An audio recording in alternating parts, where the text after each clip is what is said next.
বাংলার সুপারস্টার। স্বপ্ন আপনার, পূরণ করব আমরা।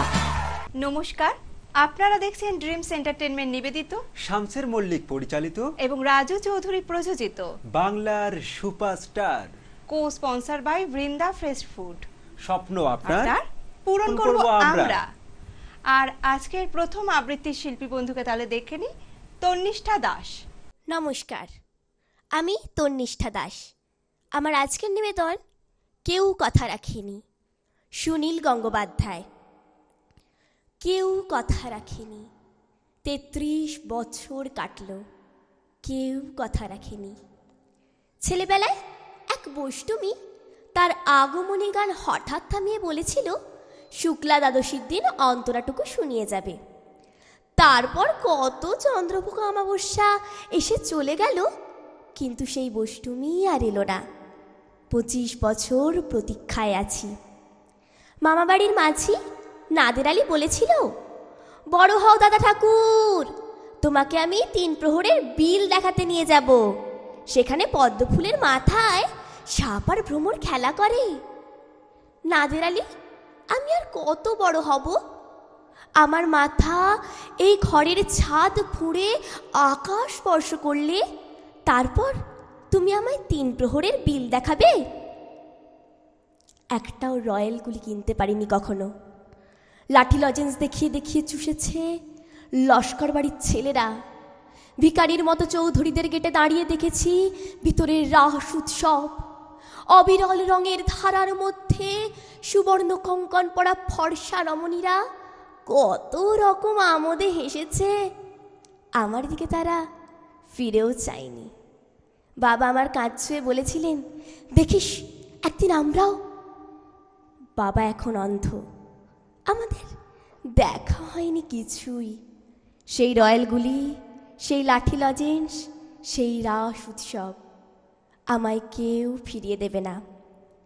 বুকের মধ্যে সুগন্ধি রুমাল রেখে বরুণা বলেছিল, যেদিন আমায় সত্যিকারের ভালোবাসবে সেদিন আমার বুকে এরকম আতরের গন্ধ হবে। ভালোবাসার জন্য আমি হাতের মুঠোয় প্রাণ নিয়েছি। দুরন্ত ষাঁড়ের চোখে বেঁধেছি লাল কাপড়।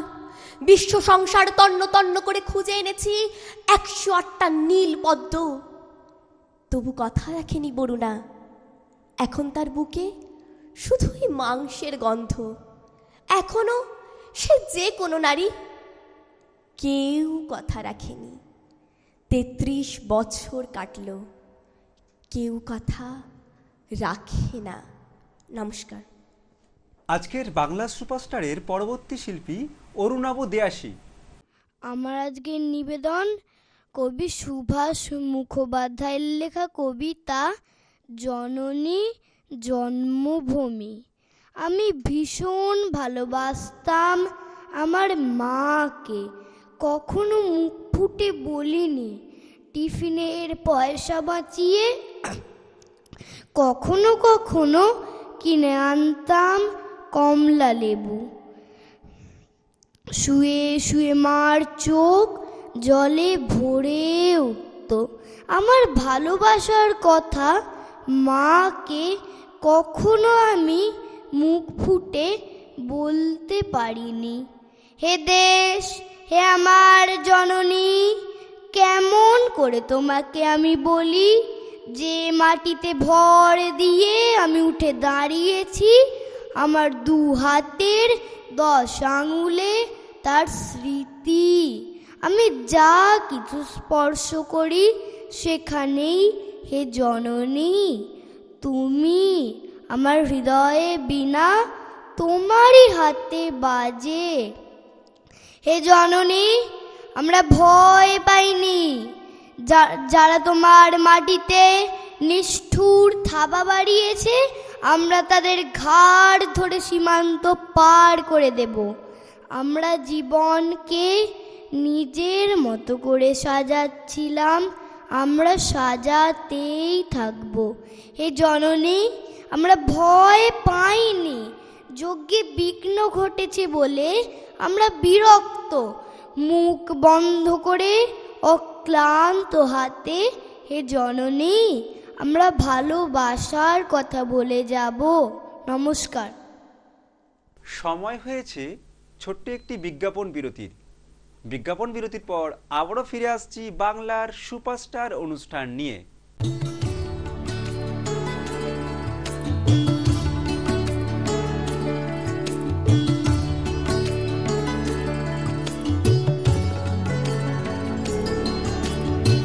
বাংলা টেলিভিশনে আসছে নতুন রিয়েলিটি শো বাংলার সুপারস্টার। আপনি কি কবিতা, গান, অঙ্কন অথবা নাচে দক্ষ? আপনার প্রতিভা প্রকাশ করুন কয়েক লক্ষ দর্শকের কাছে। অডিশনের জন্য এখনই নাম রেজিস্ট্রেশন করুন। ডেসক্রিপশনে দেওয়া নম্বরে সত্বর যোগাযোগ করুন। বাংলার সুপারস্টার, স্বপ্ন আপনার, পূরণ করব আমরা।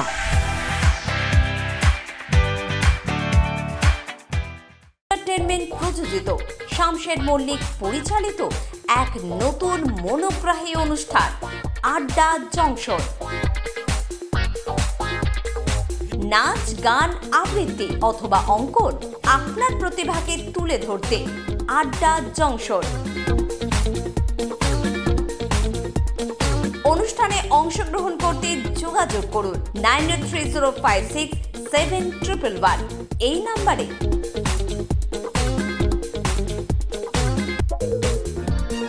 আড্ডা জংশন প্রতিদিন সকাল 9টায় চ্যানেল ভিশনে। নমস্কার, আপনারা দেখছেন চ্যানেল ভিশন আয়োজিত এবং শামশের মল্লিক পরিচালিত সকালের অনুষ্ঠান সকালের জলসা। চিরদিনই তুমি যে আমার, যুগে যুগে আমি তোমারই। আজি হতে শতবর্ষ পরে কে তুমি পড়িছ বসে আমারও কবিতাখানি। আর আরেকজন কিন্তু আমার প্রিয় বন্ধু, কিন্তু আমার বয়সে বড়। আচ্ছা এটা হচ্ছে আমার খুব প্রিয় শামসের আঙ্কেল। আচ্ছা, বাহ। এবং যার পরিচালনায় এই অনুষ্ঠান হ্যাঁ। শামশের মল্লিক। তিনি আমাদের সকলের বন্ধু, জানো তো, পরম বন্ধু। তোমার ভালোবাসার ছোঁয়া পেয়ে হয়েছি আমি পূর্ণ, তুমি বিহনে এতদিন আমার হৃদয়ে ছিল শূন্য।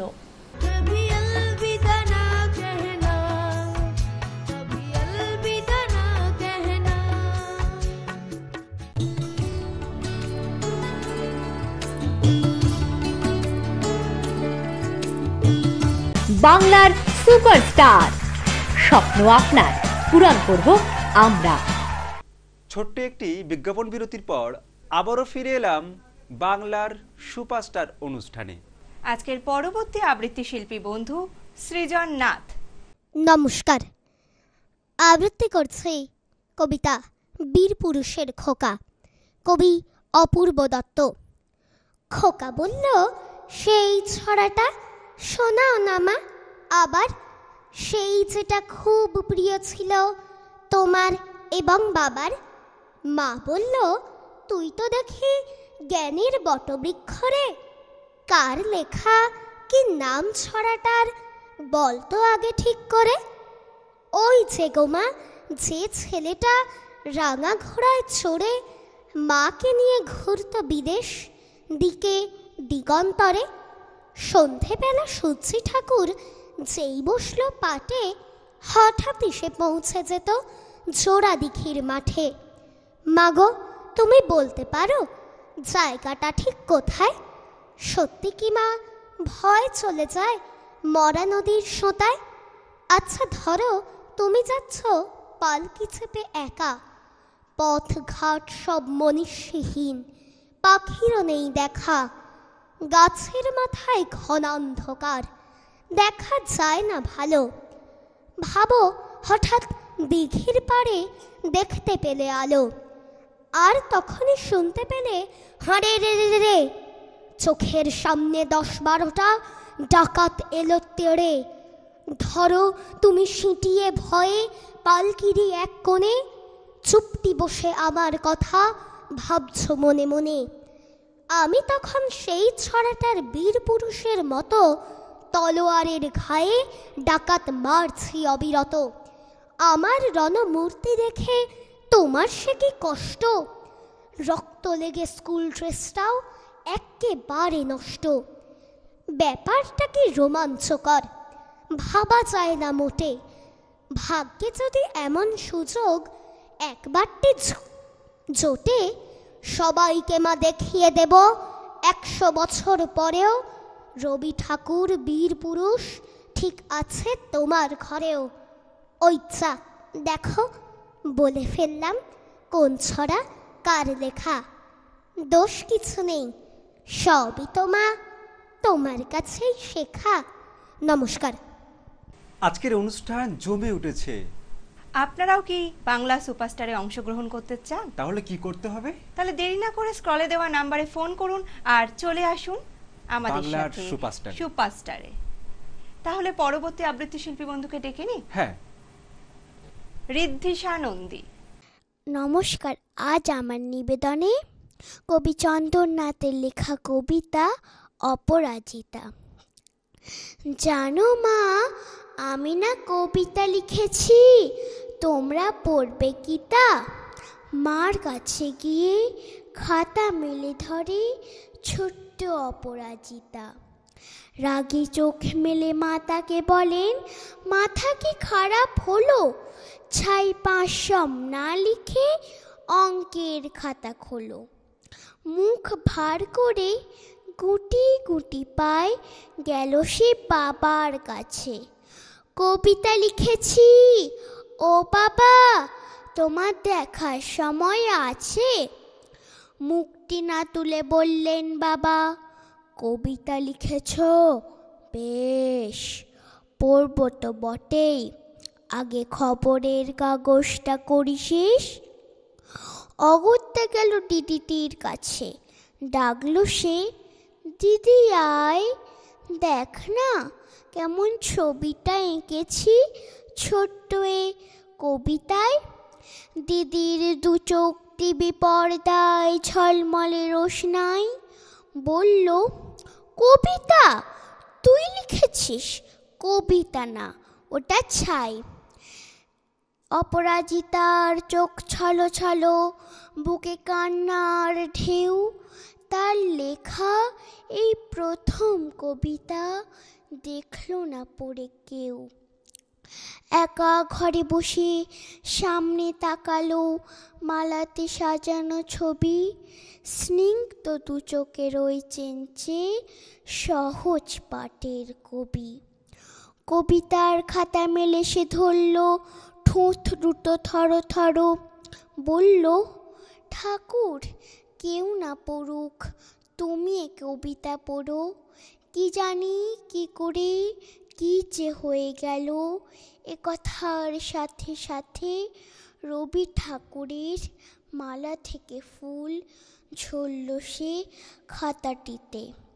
মনে হলো তার সামনে দাঁড়িয়ে বুঝি রবীন্দ্রনাথ, মাথার ওপরে রাখলেন তার আদর মাখানো হাত। নমস্কার। সময় হয়েছে ছোট্ট একটি বিজ্ঞাপন বিরতির। বিজ্ঞাপন বিরতির পর আবারও ফিরে আসছি বাংলার সুপারস্টার অনুষ্ঠান নিয়ে।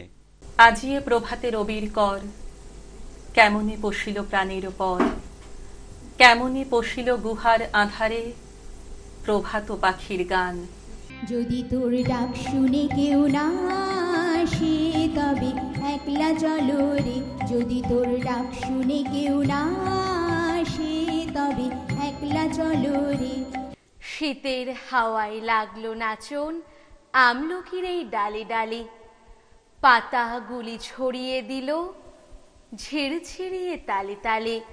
শত ফুল বিকশিত হোক, মনে মনে এই শুধুই চাওয়া। छोटी सी प्यारी सी नन्ही सी आई कोई परी, भोली सी न्यारी सी अच्छी सी आई कोई परी।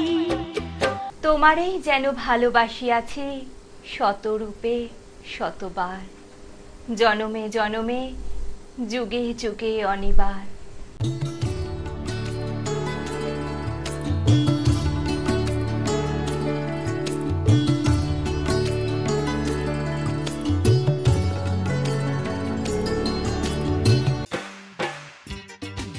নাচ, গান অথবা আবৃত্তি সবার সামনে তুলে ধরতে চান আপনার প্রতিভা?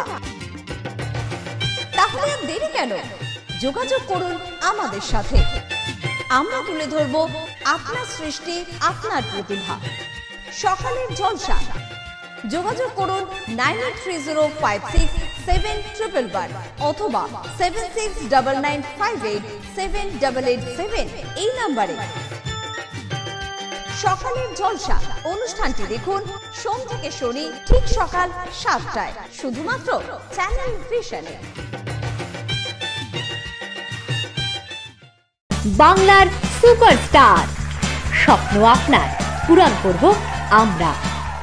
ছোট্ট একটি বিজ্ঞাপন বিরতির পর আবারও ফিরে এলাম বাংলার সুপারস্টার অনুষ্ঠানে। আজকের পরবর্তী আবৃত্তি শিল্পী বন্ধু মোহাম্মদ সাদ শেখ। নমস্কার। কবি অপূর্ব দত্তের লেখা কবিতা বাংলা টাংলা। অ্যানুয়ালে রেজাল্ট হাতে বাড়ি ফিরল ছেলে। মা বলল তোন পেপারে কত নম্বর পেলে? হিস্ট্রিতে মো 84, ম্যাথসে 90। মা বলল fantastic, just like a hero. সায়েন্সে that not so fair, only 69। ইংরাজিতে 92, অল টুগেদার 5। জিওগ্রাফি পেপারে তো 100-এ 100। ডুবিয়ে দিও বেঙ্গলিটাই ভেরি পোর্টেড। ছেলের মাথায় হাত রেখে মা ঠোঁট বেঁধিয়ে বলে নেভার মাইন্ড, বেঙ্গলিটা না শিখলেও চলে। বাবা বলল বেশ বলেছ, বন্ধ মাথার তন্নে, বাংলা টাংলা আমার মতো অতিথিদের জন্যে। বিদ্যাসাগর, রবীন্দ্রনাথ নেহাত ছিলেন বোটা, না হলে তেও 70 বাংলা বইয়ের পোটা। মা বলল চুপ করো তো, ওর ফলটা কিসের? স্কুলে কেন বেঙ্গলিটা পড়ায় না ইংলিশে? নমস্কার। আজকের বাংলার সুপারস্টার যার আবৃত্তি দিয়ে শেষ হবে সে হচ্ছে রাজন্যা দাস। তাহলে শুনে নেওয়া যাক তার আবৃত্তি। একদম। নমস্কার, আমার নাম রাজন্যা দাস। জয় গোস্বামীর লেখা কবিতা মেঘবালিকার জন্য রূপকথা। আমি যখন ছোট ছিলাম খেলতে যেতাম মেঘের দলে। একদিন এক মেঘবালিকা প্রশ্ন করল কৌতূহলে, এই ছেলেটা নাম কি রে তোর? আমি বললাম ফুসমন্তর। মেঘবালিকা রেগেই আগুন, মিথ্যে কথা, নাম কি এমন হয় কখনো? আমি বললাম নিশ্চয়ই হয়, আগে আমার গল্প শোনো। সে বলল শুনবো না যা, সেই তো রানী, সেই তো রাজা, সেই তো একই ঢাল তলোয়ার, সেই তো একই রাজার কুমার পক্ষী রাজে, শুনবো না আর ওসব বাজে। আমি বললাম তোমার জন্য নতুন করে লিখবো তবে। সে বলল সত্যি লিখবে? বেশ, তাহলে মস্ত করে লিখতে হবে, মনে থাকবে, লিখে কিন্তু আমায় দিবে। আমি বললাম তোমার জন্য লিখতে পারি এক পৃথিবী। লিখতে লিখতে লেখা যখন সবেমাত্র 2-4 পাতা, হঠাৎ তখন ভূত চাপলো আমার মাথায়। খুঁজতে খুঁজতে চলে গেলাম ছোটবেলার মেঘের মাঠে। গিয়েই দেখি চেনা মুখ তো একটিও নেই এ তল্লাটে। একজনকে মনে হলো ওরই মধ্যে অন্যরকম। এগিয়ে গিয়ে বলি তাকেই, তুমি কি সেই মেঘবালিকা? তুমি কি সেই? সে বলেছে মনে তো নেই, আমারও সব মনে তো নেই। আমি বললাম তুমি আমায় লেখার কথা বলেছিলে। সে বলল সঙ্গে আছে, ভাসিয়ে দাও গায়ের ঝিলে। আর হ্যাঁ শোনো, এখন আমি মেঘ নই আর, সবাই এখন বৃষ্টি বলে ডাকে আমায়। বলেই হঠাৎ এক পশলায় চুল থেকে নখ আমায় পুরো ভিজিয়ে দিয়ে অন্য অন্য বৃষ্টি বাদল সঙ্গে নিয়ে মিলিয়ে গেল খরস্রোতায়, মিলিয়ে গেল দূরে কোথায়। দূরে দূরে বৃষ্টি বলে ডাকে আমায়, বৃষ্টি বলে ডাকে আমায়। আপন মনে বলতে বলতে আমি কেবল বসে রইলাম ভিজে একসা কাপড় জামায়। গাছের তলায় বসে রইলাম, বৃষ্টি নাকি মেঘের জন্য। এমন সময় অন্য একটি বৃষ্টি আমায় চিনতে পেরে বলল, তাতে মন খারাপের কি হয়েছে, যাও ফিরে যাও, লেখো আবার। এখন পুরো বর্ষা চলছে, তাই আমরা সবাই এখন নানান দেশে ভীষণ ব্যস্ত। তুমিও যাও, মন দাও আগে তোমার কাজে। বর্ষা থেকে ফিরে আমরা নিজেই যাব তোমার কাছে। এক পৃথিবী লিখব আমি, এক পৃথিবী লিখব বলে ঘর ছেড়ে সেই বেরিয়ে গেলাম। ঘর ছেড়ে সেই ঘর বাঁধলাম গহন বনে। সঙ্গে শুধু কাগজ কলম, একাই থাকবো, একাই দুটো ফুটিয়ে খাবো। দু এক মুঠো ধুলো বালি যখন যারা আসবে মনে তাদের লিখব, লিখেই যাব। এক পৃথিবীর 100 রকম স্বপ্ন দেখার সাধ্য থাকবে যে রূপকথার, সে রূপকথা আমার একার। ঘাড় গুঁজে দিন লিখতে লিখতে, ঘাড় গুঁজে রাত লিখতে লিখতে, মুছেছে দিন মুছেছে রাত। যখন আমার লিখবার হাত অসাড় হলো, মনে পড়ল সাল কি তারিখ, বছর কি মাস, সেসব হিসেব আর ধরিনি। লেখার দিকে তাকিয়ে দেখি এক পৃথিবী লিখব বলে একটা খাতাও শেষ করিনি। সঙ্গে সঙ্গে ঝমঝমিয়ে বৃষ্টি এলো খাতার উপর, আজীবনের লেখার উপর। বৃষ্টি এলো এই অরণ্যে, বাইরে তখন গাছের নিচে নাচছে ময়ূর আনন্দিত। এ গাছ ও গাছ উড়ছে পাখি, বলছে পাখি এই অরণ্যে কবির জন্যে আমরা থাকি। বলছে ওরা কবির জন্য আমরা কোথাও, আমরা কোথাও, আমরা কোথাও হার মানিনি। কবি তখন কুটির থেকে তাকিয়ে আছে অনেক দূরে। বনের পরে, মাঠের পরে, নদীর পরে, সেই যেখানে সারা জীবন বৃষ্টি পড়ে, বৃষ্টি পড়ে। সেই যেখানে কেউ যায়নি, কেউ যায় না কোনো দিনই। আজ সে কবি দেখতে পাচ্ছে সেই দেশে সেই ঝর্ণা তলায় এদিক ওদিক ছুটে বেড়ায় সোনায় মোড়া মেঘ হরিণী, কিশোর বেলার সেই হরিণী। নমস্কার। আজকের মতো অনুষ্ঠান এই পর্যন্ত। আগামী পর্বে ফিরে আসবো অন্য কোনো শিল্পী বন্ধুদেরকে নিয়ে। চোখ রাখুন চ্যানেল ভিশনের পর্দায়। বাংলার সুপারস্টার, স্বপ্ন আপনার, পূরণ করব আমরা। বাংলার সুপারস্টার, স্বপ্ন আপনার, পূরণ করব আমরা।